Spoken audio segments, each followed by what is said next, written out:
warahmatullahi wabarakatuh.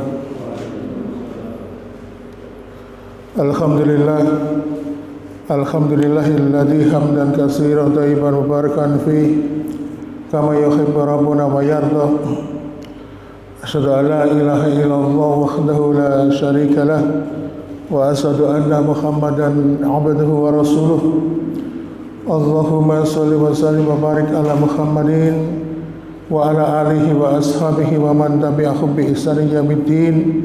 Fa ya ibadallah usikum wa nafsi bittaqwallah faqad fazal muttaqun. Qala ta'ala fi kitabil karim a'udzu billahi as-sami'il 'alim minas syaitonir rajim. Ya ayyuhalladzina amanu taqullaha haqqa tuqatih wa la tamutunna illa wa antum muslimun.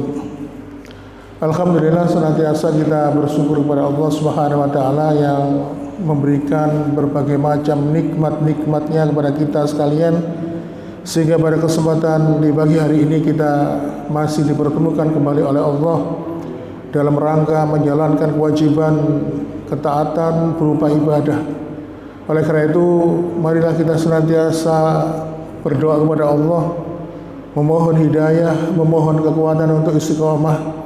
Karena sesungguhnya ketika kita menjalankan ketaatan, ketika kita menjalankan ibadah, kita tidak akan sanggup kecuali itu semua karena pertolongan dari Allah Subhanahu wa ta'ala. Pada kesempatan di pagi hari ini kita akan mengambil satu pembahasan, yaitu tentang bagaimana kita ini mengambil teladan dari istri Nabi Ibrahim yang bernama Hajar. Karena memang Allah Subhanahu wa taala memerintahkan di dalam surat Al-Muntahamah ayat keempat, kita diperintahkan untuk mengambil keteladanan dari Nabi Ibrahim dan keluarganya.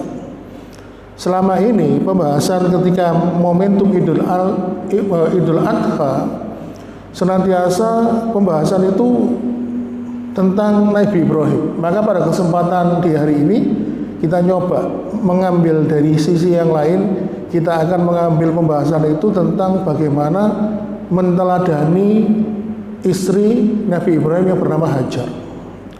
Sebelum kita masuk pada pembahasan, saya ingin menyampaikan sebuah mukadimah dulu.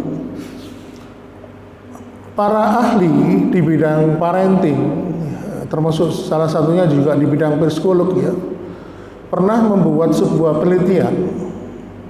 80% anak yang durhaka kepada ayahnya, atau 80% anak yang tidak punya hubungan yang baik terhadap ayahnya, 80% disebabkan karena apa? Cerita yang kurang baik dari ibunya. Jadi sang anak itu mendapatkan informasi yang kurang baik, entah itu ibunya yang jelek-jelekan bapaknya, atau pokoknya informasi itu kurang baik. Lalu bagaimana hubungannya penelitian ini dengan pembahasan kita pada pagi hari ini? Maka kita akan segera membahasnya. Jadi ma'asyiral muslimin, ketika Nabi Ibrahim sudah mendekati usia tua dan renta, masih belum dikaruniai seorang anak, maka Nabi Ibrahim pun menikah lagi dengan Hajar. Lalu lahirlah Ismail. Begitu lahir Ismail ya, Allah perintahkan untuk mengajak anak dan istrinya tadi, Hajar sama Ismail, untuk dibawa ke suatu lembah yang bernama Bakah, dan lembah itu kelak akan berubah nama menjadi Mekah. Dan jangankan manusia, tumbuhan pun di situ tidak ada, suruh ninggalkan gitu saja. Begitu sudah nyampe Mekah, disuruh ninggalkan di situ. Hajar bertanya, wahai suamiku, apakah ini perintah Allah? Oh iya, memang ini perintah Allah. Lalu akhirnya ditinggalkanlah Hajar di situ. Tetapi ketika dia akan meninggalkan anak dan istrinya, dia mengangkat tangannya menghadap Baitul Maqdis lalu berdoa, sehingga doa Nabi Ibrahim ini diabadikan oleh Allah di dalam surat Ibrahim ayat 38. Rabbana innaka ta'lamu ma nukhfi wa ma nu'lin wa ma yakfa'alallah min sya'in fil ardi wa la fis sama.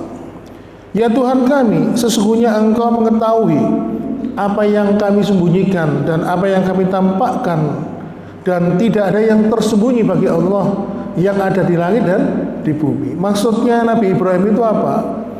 Allah mengetahui yang tersembunyi di dalam hati Nabi Ibrahim, yaitu kesedihan meninggalkan anak dan istrinya, dan mengetahui yang tampak, yaitu berupa linangan air mata. Sehingga akhirnya singkat cerita berpisahlah. Lalu ada beberapa pendapat berapa kali Nabi Ibrahim bertemu dengan Ismail anaknya.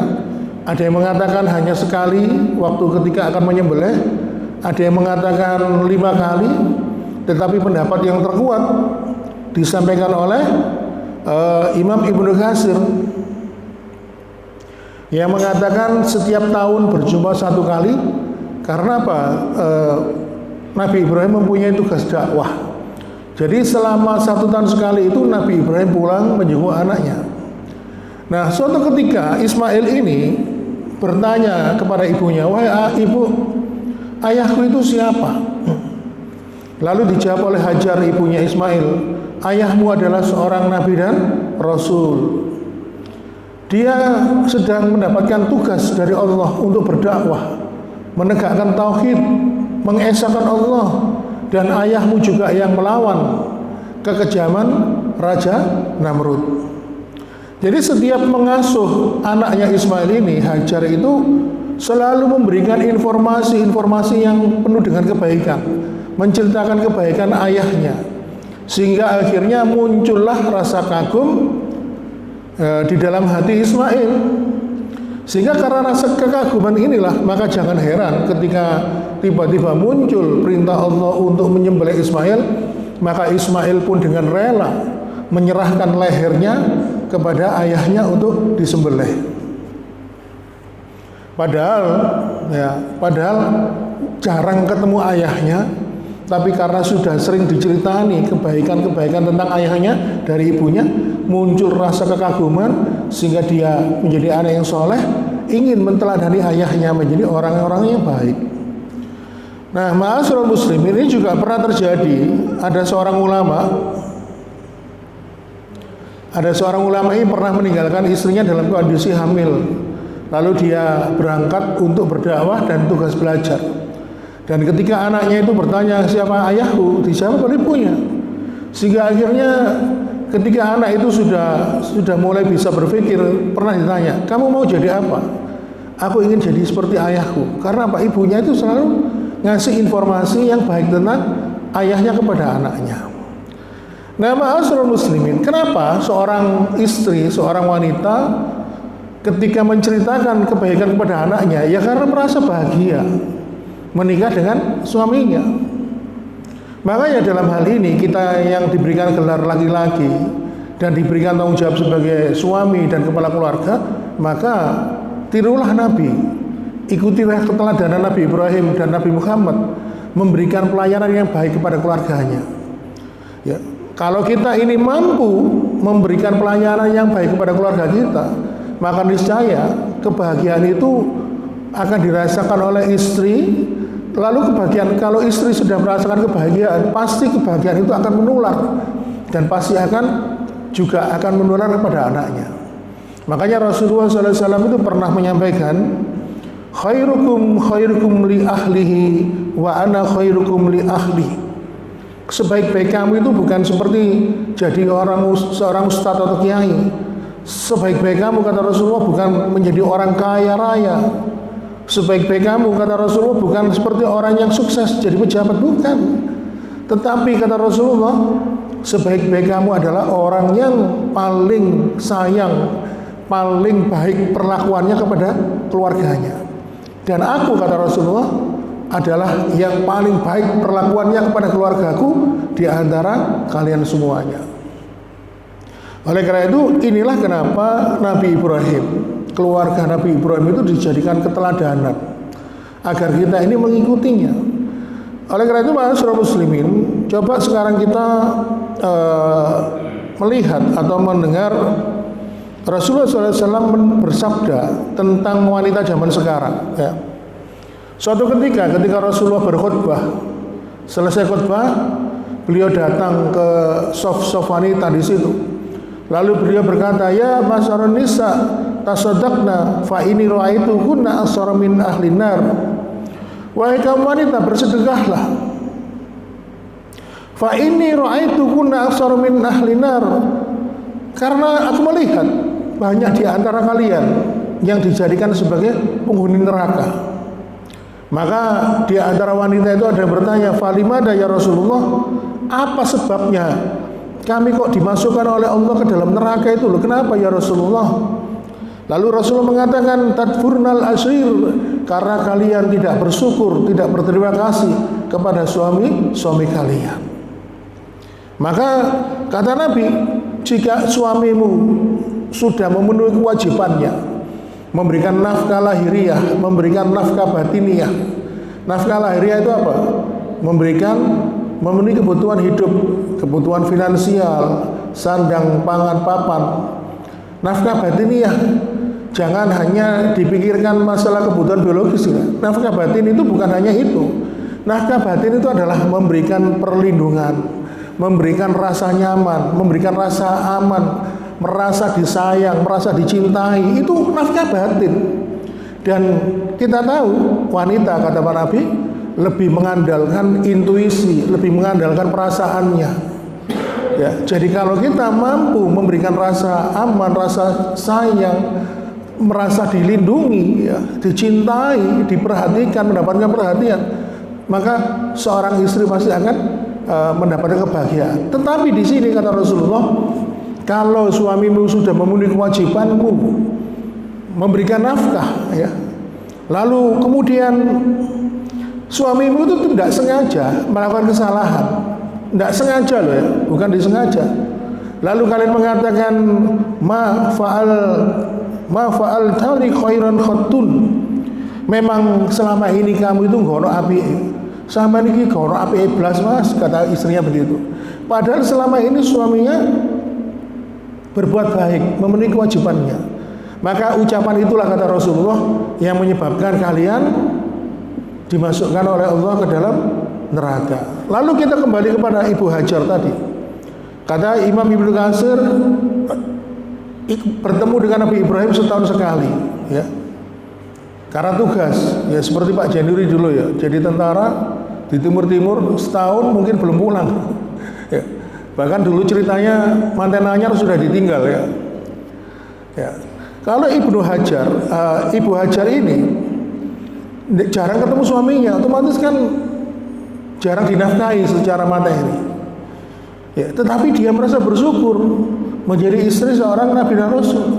Makanya istri yang bersyukur itu adalah istri yang masuk kategori istri yang solehah. Sehingga akhirnya apa? Ketika mendidik anaknya, dikasih tahu bapakmu itu baik sekali orangnya, sabar dan sebagainya. Pokoknya semua kebaikan-kebaikan ayahnya ditujukan pada anaknya. Sehingga anaknya itu walaupun jarang ketemu ayahnya, bisa menjadi muncul rasa ikatan batin, muncul rasa kekaguman kepada ayahnya. Kadang-kadang orang itu kan, kalau kita lihat zaman sekarang itu ya, sangat ringan sekali lesan seorang wanita, seorang ibu menjelek-jelekkan ayahnya di hadapan anak-anaknya. Sehingga akhirnya apa? Anak-anaknya sekarang ini tidak punya rasa hormat kepada orang tuanya. Makanya para peneliti tadi, para ahli mengatakan 80% anak yang durhaka kepada ayahnya itu karena mendapatkan informasi yang tidak benar dari ibunya.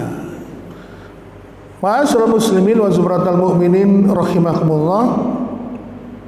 Oleh karena itu, inilah salah satu pelajaran yang dapat kita ambil dari kehidupan Nabi Ibrahim, bahwasannya keluarga Nabi Ibrahim itu memang Allah jadikan teladan. Keteladanan ini akhirnya diikuti oleh Nabi Muhammad SAW. Jadi keteladanan itu ada dua. Pertama Nabi Ibrahim, kemudian adalah Nabi Muhammad SAW. Kalau misalnya itu adalah keteladanan, maka wajib kita ikuti. Maka mudah-mudahan kita mampu ya menjadikan ajaran-ajaran Nabi Ibrahim dapat kita amalkan. Karena syariat agama kita ini juga banyak berasal dari ajaran Nabi Ibrahim. Contoh khitan ya. Khitan itu muncul di zaman Nabi Ibrahim. Cuma Nabi Ibrahim khitannya usia 80 ya. 80 tahun baru dikhitan. Waktu itu belum ada patiroso, jadi betapa sakitnya ketika memotong ya. Belum ada teknik jahit, jadi begitu dipotong langsung keleceran dan sebagainya.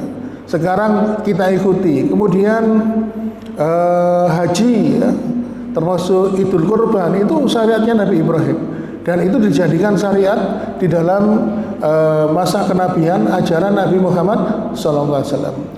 Demikian ma'asyiral muslimin yang singkat yang mungkin bisa kami sampaikan pada kesempatan di pagi hari ini. Mudah-mudahan bisa memberikan manfaat, semangat, dan mohon maaf bila dalam penyampaian ada kekurangan. Kita akhiri, kita tutup dengan doa kafaratul majelis. Subhanakallahumma wa bihamdika asyhadu an la ilaha illa anta astaghfiruka wa atubu ilaik.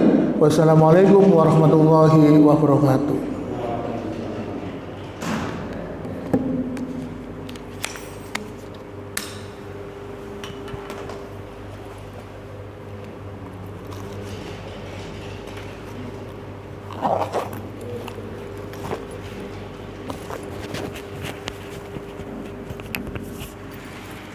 Yes.